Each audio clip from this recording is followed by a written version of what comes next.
Introduction. Good evening, everyone, and welcome to Unholy History, where we embark on a chilling exploration into one of criminal history's most infamous unsolved mysteries. Elegance and brutality. A well-dressed man performing the most gruesome of crimes. Picture this. The year is 1888, and we find ourselves in the East End of London, where gas lamps flicker in the thick, suffocating fog that seems to envelop the very soul of the city. It is within this eerie, shadow-laden landscape that a series of horrifying murders will soon send shivers through the populace and leave authorities utterly perplexed. Now, you may think you're well acquainted with this tale, but there are profound depths to this grim saga that remain shrouded in darkness.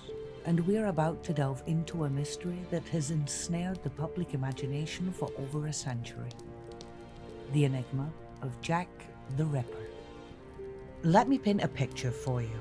The East End of London in the late 19th century was a labyrinth of narrow alleys and overcrowded tenements. Poverty and desperation hung heavy in the air, thick as the smoke billowing from nearby factories.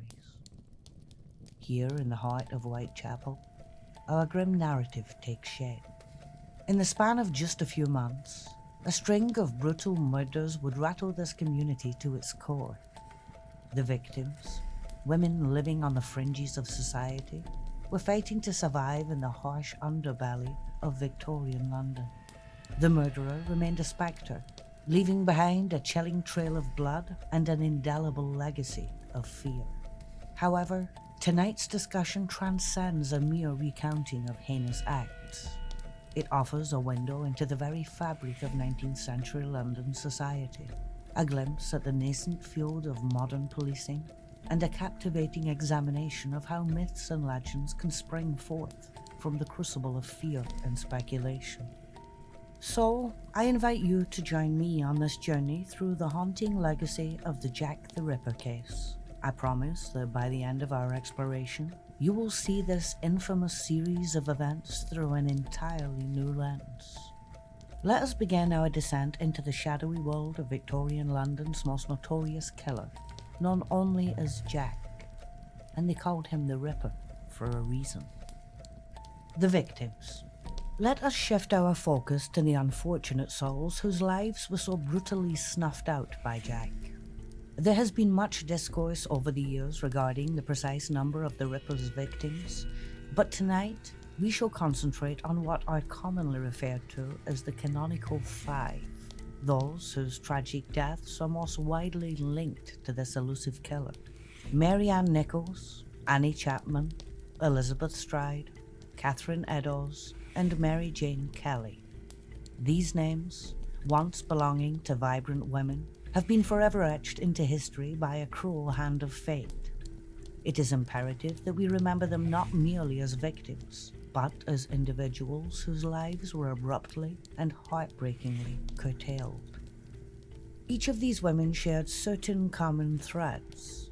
They all lived in the impoverished Whitechapel district, grappling with destitution and often resorting to casual prostitution to survive. Yet it would be a profound disservice to reduce them solely to these dire circumstances. Mary Ann Nichols, the first of the canonical victims, was a daughter, a wife, and a mother of 5.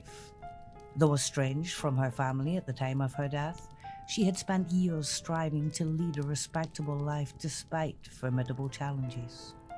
Annie Chapman, the second victim, was affectionately known to her friends as Dark Annie, a nod to her dark brown hair. Once a woman of greater means, she had fallen into poverty after enduring personal tragedies, including the heartbreaking loss of her children. Elizabeth Stride, originally from Sweden, journeyed far from her roots as a farmer's daughter to her final days in London. Her life was a tapestry woven with struggle, resilience, and a constant adaptation to hardship. Catherine Eddowes, a woman of quick wit and notable literacy, experienced a life filled with adversity, yet also moments of companionship and joy. Her bond with John Kelly, though unmarred by formal ties, was one of genuine care and support. Lastly, we encounter Mary Jane Kelly, the youngest and final canonical victim, an enigmatic figure. Much of her past remains cloaked in mystery and contradictory tales. What is known paints the picture of a young woman who, despite her dire circumstances, was celebrated for her beauty and her melodious singing voice. These women, varied in their backgrounds yet united by their tragic fates, stand as central figures in our grim narrative. As we continue, we must bear in mind that behind each name lies a complex individual, each with hopes, fears, and a life story tragically interrupted. In our next segment, we shall delve into the gruesome details of the murders themselves, tracing the timeline of these horrific events and examining the macabre methods employed by the killer. Prepare yourselves, for we are about to step deeper into the heart of darkness that marked Jack the Ripper's reign of terror. The murders. We now arrive at the most harrowing chapter of our narrative, the murders themselves. I must caution you that the details we are about to discuss are of a most disturbing nature. However, to truly understand the impact and significance of these crimes, we must examine them with clear eyes and steady nerves. The series of murders that would come to be attributed to Jack the Ripper began in the early hours of August 31st, 1888. Mary Ann Nichols was discovered in Bucks Row, now Durwood Street, her throat severed and her abdomen mutilated. This grim scene set a pattern that would be repeated and escalated in the murders to come. A mere week later, on September 8th, Annie Chapman's body was found in the backyard of 29 Hanbury Street. The level of violence had intensified, with the killer displaying a disturbing familiarity with human anatomy in his mutilations. The night of September 30th saw a significant escalation, with 2 murders occurring in quick succession.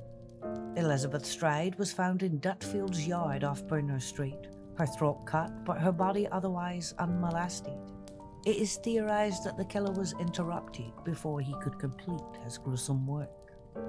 Mere hours later, Catherine Eddowes was discovered in Mitre Square. The savagery inflicted upon her body shocked even the most hardened investigators. It was after this double event that the infamous From Hell letter was sent to George Lusk of Whitechapel Vigilance Committee, accompanied by a portion of a human kidney. The final canonical murder, and indeed the most brutal, occurred on November 9th. Mary Jane Kelly was found in her own lodgings at 13 Miller's Court. The extent of the mutilations in this case was so severe that it fundamentally altered the course of the investigation and public perception of the killer. What linked these crimes, beyond their geographical proximity, was the killer's modus operandi. Each murder typically involved a slash to the throat, followed by abdominal mutilations. The precision of these mutilations led many to speculate that the killer possessed some degree of anatomical knowledge or surgical skill. The timeline of these murders, clustered so closely together, created an atmosphere of sheer terror in the East End. Residents, particularly women, lived in constant fear. The streets, once merely dangerous, now seemed to harbor an almost supernatural threat. It's crucial to note that while these 5 murders are considered the canonical Ripper killings, there were some similar crimes both before and after this period that some researchers argue should be attributed to the same hand. This uncertainty only adds to the enduring mystery surrounding the case. The brutality of these crimes, the apparent randomness of victim selection, and the killer's ability to evade capture all contributed to the creation of the Jack the Ripper legend. But as we shall see in our next segment, the police investigation was far from idle. Despite their ultimate failure to apprehend the killer, the efforts of law enforcement in this case would help shape modern investigative techniques. The police investigation. As we turn our focus to the police investigation, it's crucial to grasp the context in which these crimes were pursued. The late 19th century marked a pivotal moment in the evolution of law enforcement, particularly in London. The Metropolitan Police, established in 1829 by Sir Robert Peel, was still a relatively young organisation, and the Ripper case would prove to be one of its most formidable challenges. Leading the investigation were two notable figures: Inspector Frederick Eberline of Scotland Yard and Chief Inspector Donald Swanson. These men found themselves at the forefront of what would become one of the most infamous manhunts in criminal history. From the outset, the investigation faced a myriad of obstacles. First and foremost was the very nature of the crime scenes. Whitechapel, with its labyrinthine streets and shadowy alleys, offered ample opportunity for a killer to strike and then vanish into the night. The absence of the forensic techniques we take for granted today, such as fingerprinting or DNA analysis, meant that investigators were largely dependent on eyewitness accounts and any physical evidence left behind.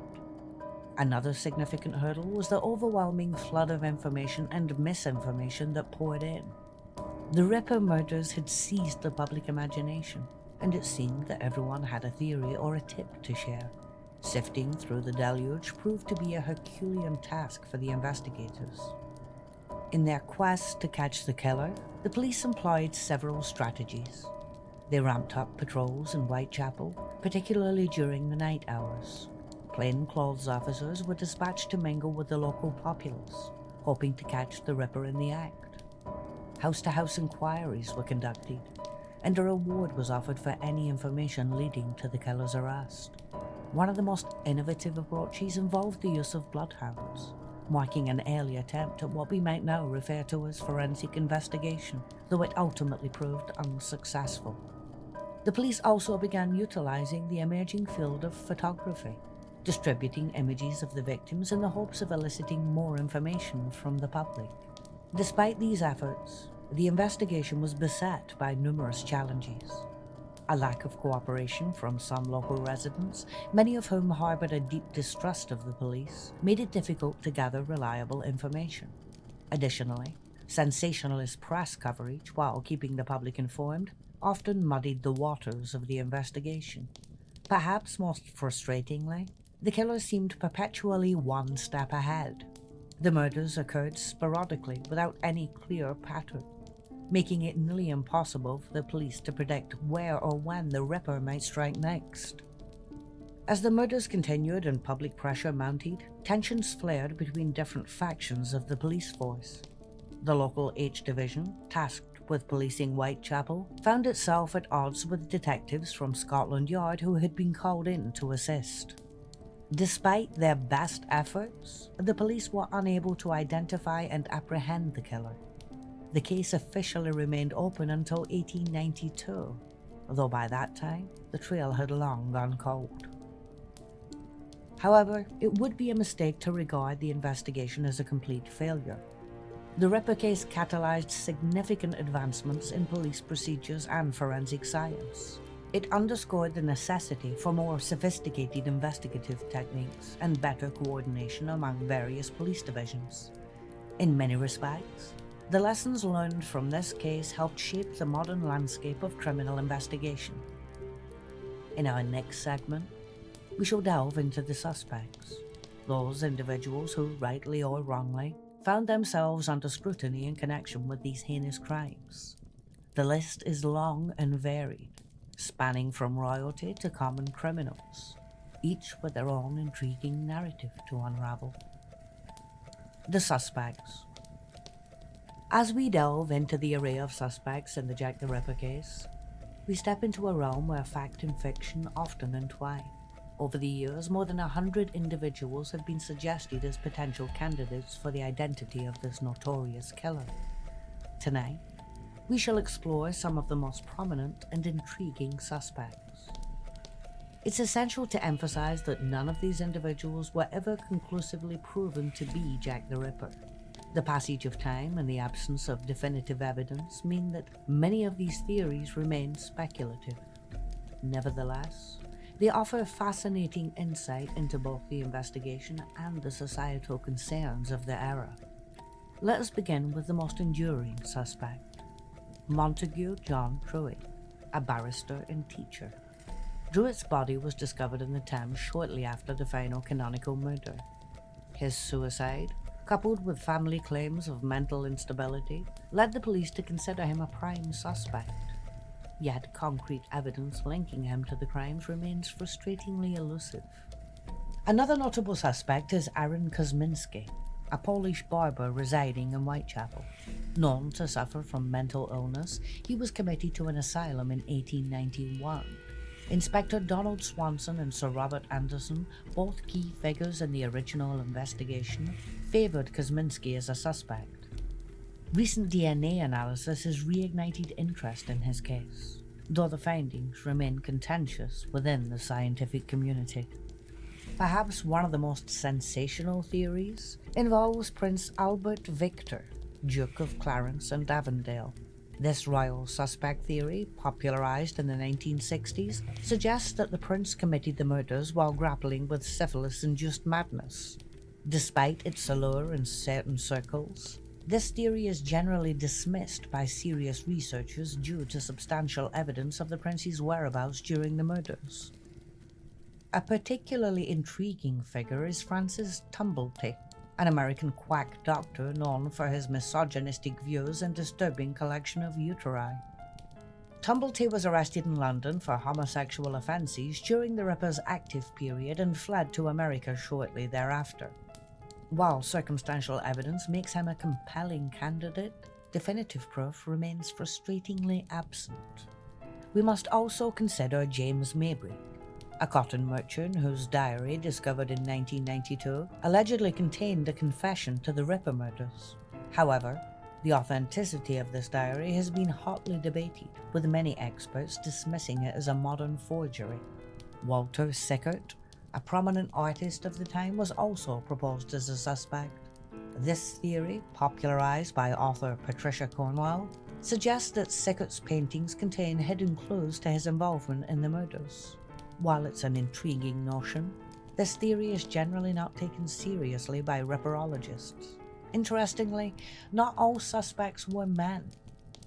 Mary Piercy, executed in 1890 for the murder of her lover's wife and child, has been suggested as a potential female Jack the Ripper.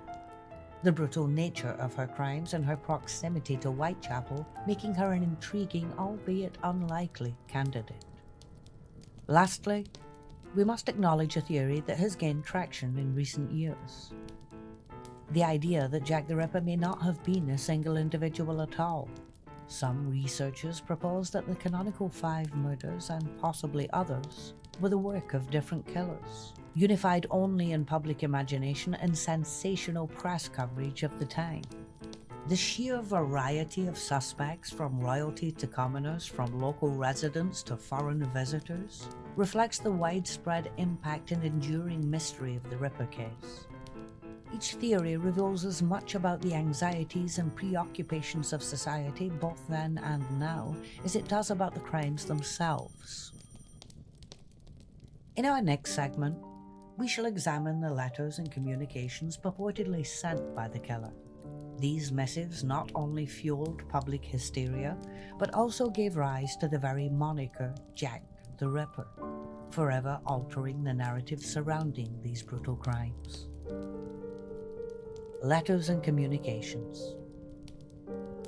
As we shift our focus to the letters and communications allegedly sent by the killer, we enter one of the most intriguing and controversial aspects of the Jack the Ripper case. These missives not only captivated public imagination, but also played a pivotal role in shaping the narrative of the murders and the very persona of the killer. During the autumn of 1888, an avalanche of letters claiming to be from the Whitechapel murderer inundated police stations and newspaper offices. Most of these were swiftly dismissed as hoaxes, products of a morbidly curious public or opportunistic pranksters. However, a select few have endured as objects of intense scrutiny and debate among researchers. The most infamous of these is undoubtedly the Dear Boss letter. Received by the Central News Agency on September 27, 1888.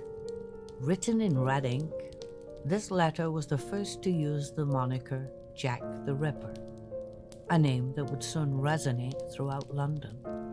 Its chilling tone and ominous promise of future violence sent shockwaves through society, stating in part, "I am down on whores, and I shan't quit ripping them till I do get buckled. Grand work the last job was. I gave the lady no time to squeal." Shortly after, a postcard arrived at the same agency, referencing the Dear Boss letter and signed Saucy Jack. This communication mentioned the double murder of Elizabeth Stride and Catherine Eddowes, leading some investigators to consider it potentially genuine due to details not yet made public. However, it is the infamous From Hell letter received by George Lusk of the Whitechapel Vigilance Committee on October 16th that remains the most disturbing. Accompanied by a small box containing half a human kidney preserved in ethanol, the letter claimed the killer had fried and ate the other half.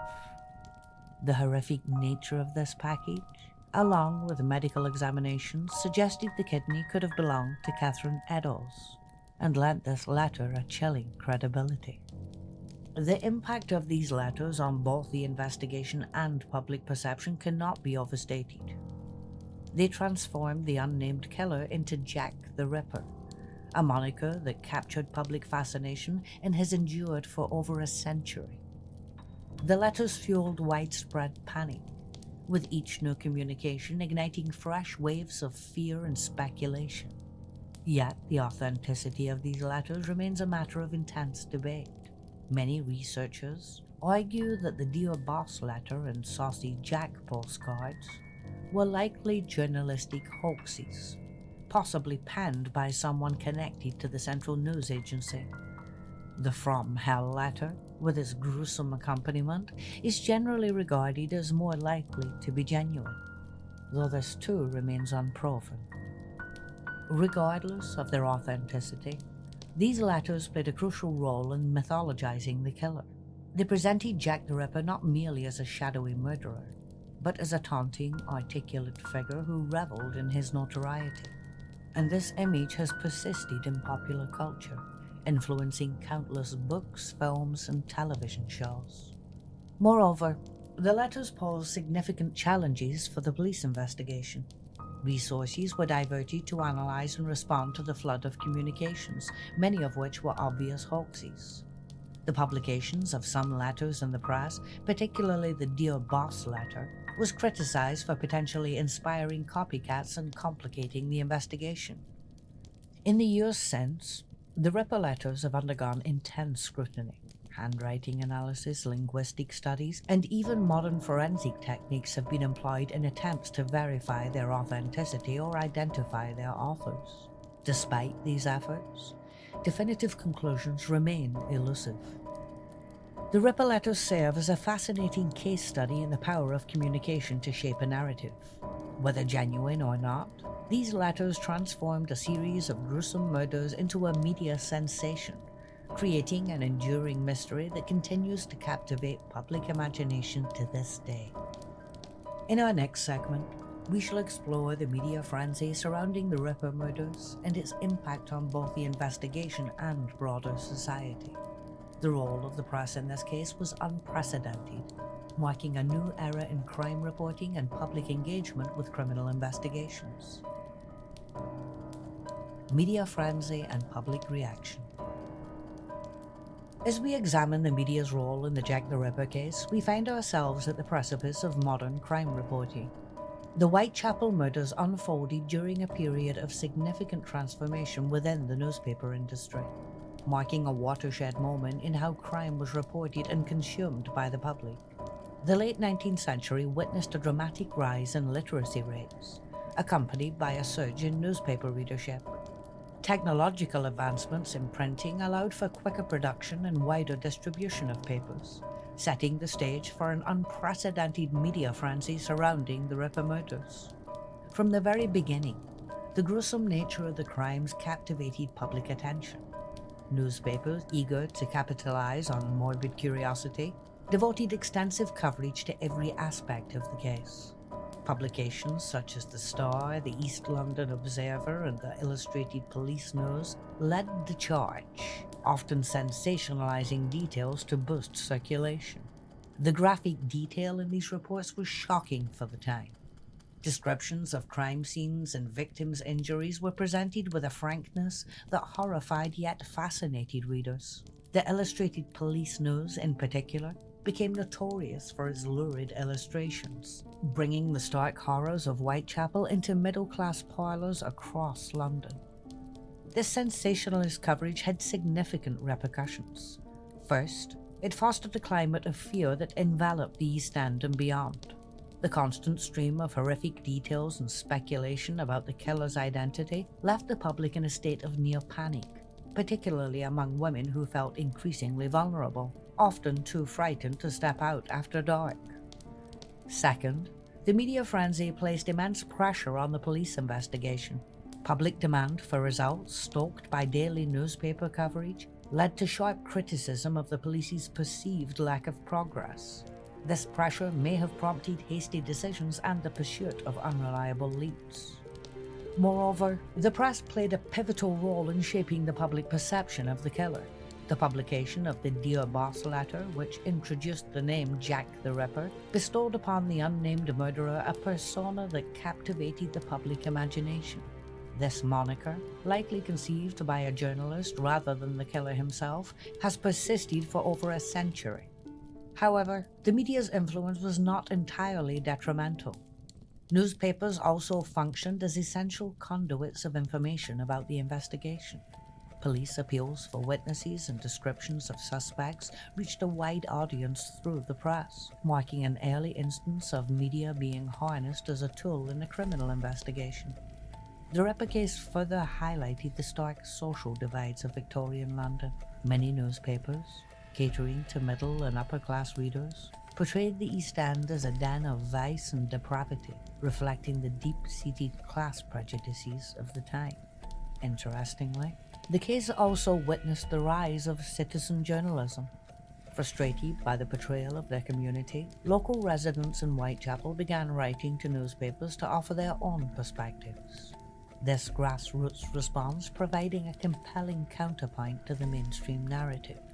The media coverage of the Ripper murders had lasting implications, setting new standards, both positive and negative, in crime reporting.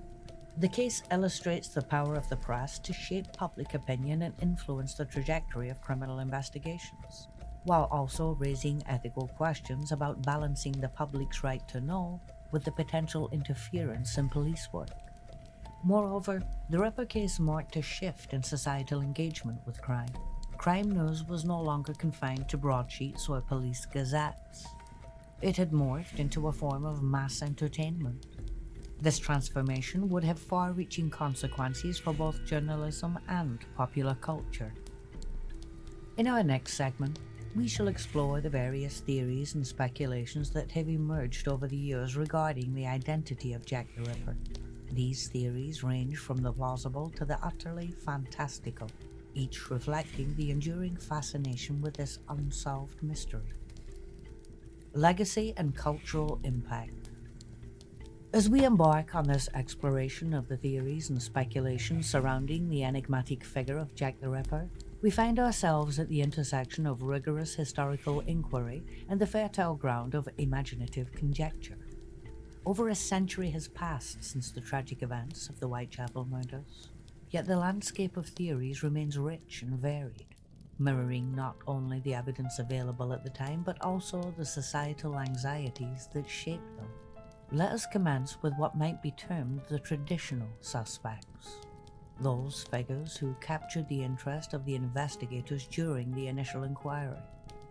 Montague John Druitt, a barrister whose tragic suicide soon after the final canonical murder rendered him the prime suspect, and continues to intrigue. The narrative surrounding Druitt is steeped in familial concerns and the timing of his demise, though definitive evidence tying him to the crimes remains frustratingly out of reach. Then we have Aaron Kosminski, a Polish barber residing in Whitechapel who has resurfaced in discussions due to alleged DNA evidence. While this evidence is contentious among scholars, Kosminski's mental instability and his presence in the area at the time certainly keep him in the realm of speculation.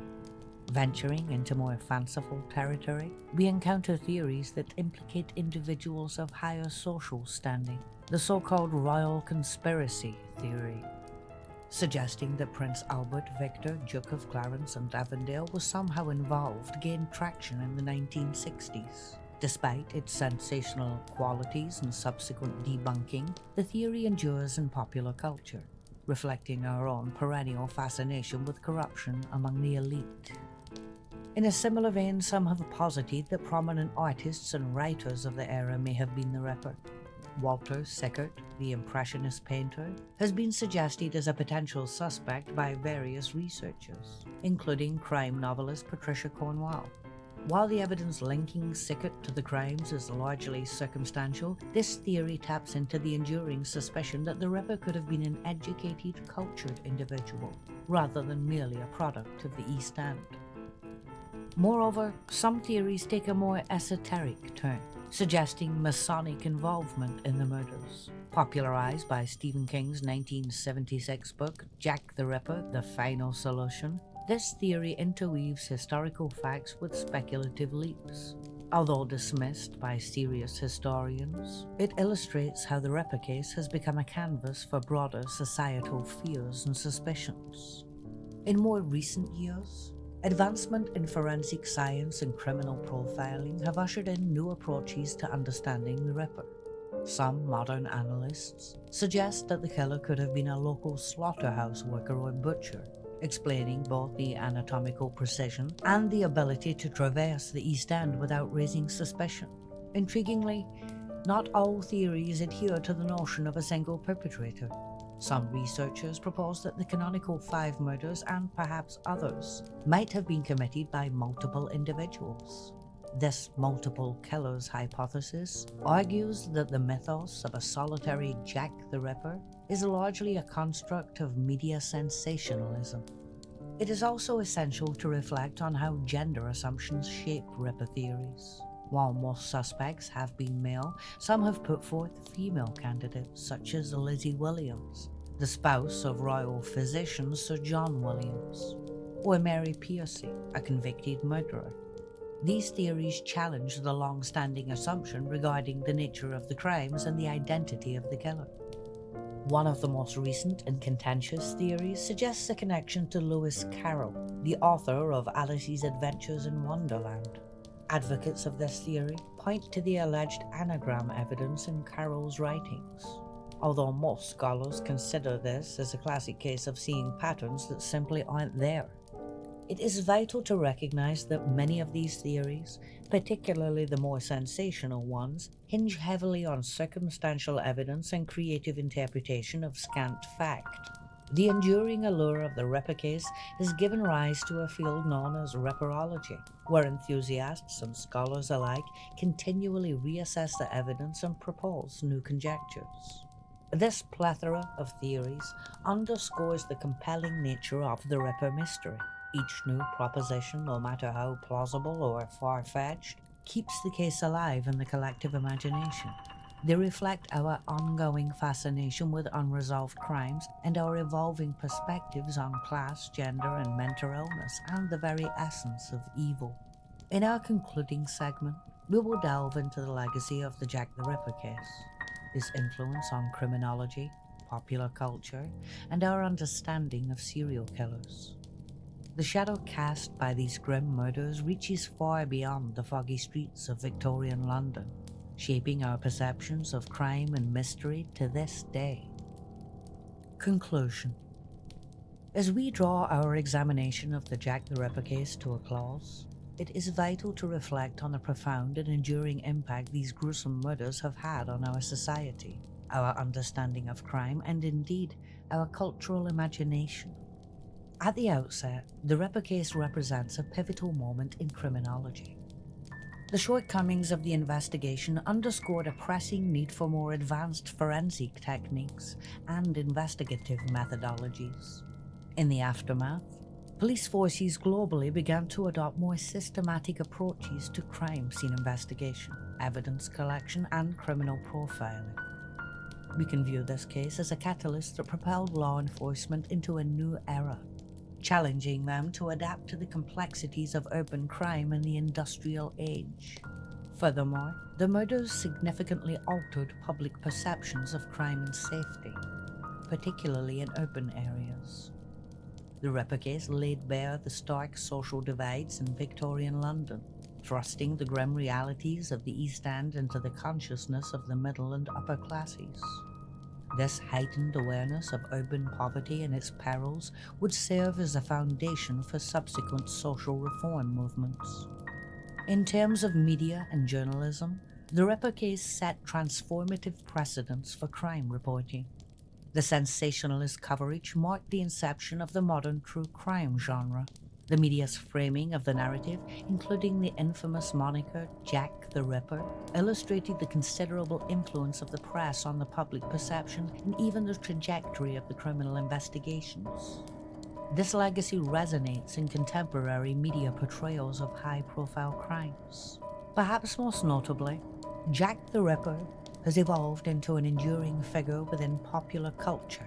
The enigmatic killer has inspired an array of literature, films and television series, and even video games. The image of the shadowy figure haunting the fog-laden streets of Victorian London has become emblematic of the archetypal serial killer. This cultural fixation extends far beyond the particulars of the case, with Ripper now synonymous with any unidentified serial killer. The Ripper case has also wielded considerable influence over the true crime genre and mystery fiction. The unanswered questions surrounding the killer's identity have motivated countless writers and filmmakers to present their own interpretations and narratives. Works such as Marie Bellot-Lowndes' The Lodger and Maureen Campbell's graphic novel From Hell have leveraged the Ripper case to delve into broader themes of society, morality, and the essence of evil. In the realm of historical scholarship, the Ripper murders have served as a focal point for scrutinizing Victorian society. Researchers employ the case as a lens to explore matters of class, gender, immigration, and social reform in late 19th century London. The extensive documentation surrounding the murders offers historians a rich resource for studying this era.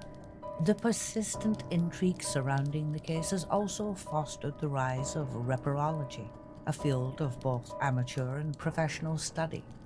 This community of researchers and enthusiasts continues to examine every facet of the murders, exemplifying the lasting allure of unsolved mystery to captivate the public mind. Yet, it is essential to acknowledge the ethical concerns accompanying this fascination. The romanticization of the Ripper figure often overshadows the very real human tragedy at the heart of the matter. The victims, Mary Ann Nichols, Annie Chapman, Elizabeth Stride, Catherine Eddowes, and Mary Jane Kelly, were women whose lives were brutally extinguished. Recently, there has been a growing movement to refocus attention on these individuals, their stories, and the broader social circumstances that rendered them vulnerable. As we contemplate the legacy of Jack the Ripper, we encounter a complex tapestry of historical importance, cultural influence, and ethical considerations. This case stands as a testament to the ability of an unsolved mystery to engage the public imagination, to drive advancements in criminal investigation, and to reflect society's deepest fears and fascinations.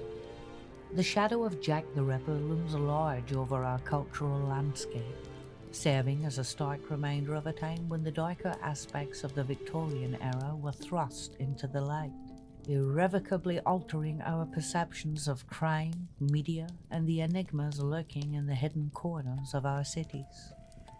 As we conclude our exploration of this somber chapter in history, we find ourselves with more questions than answers. Yet perhaps it is these very questions, the persistent mystery, that ensures Jack the Ripper will continue to fascinate, terrify, and intrigue generations to come. Thank you for accompanying me on this journey through one of history's most infamous unsolved cases.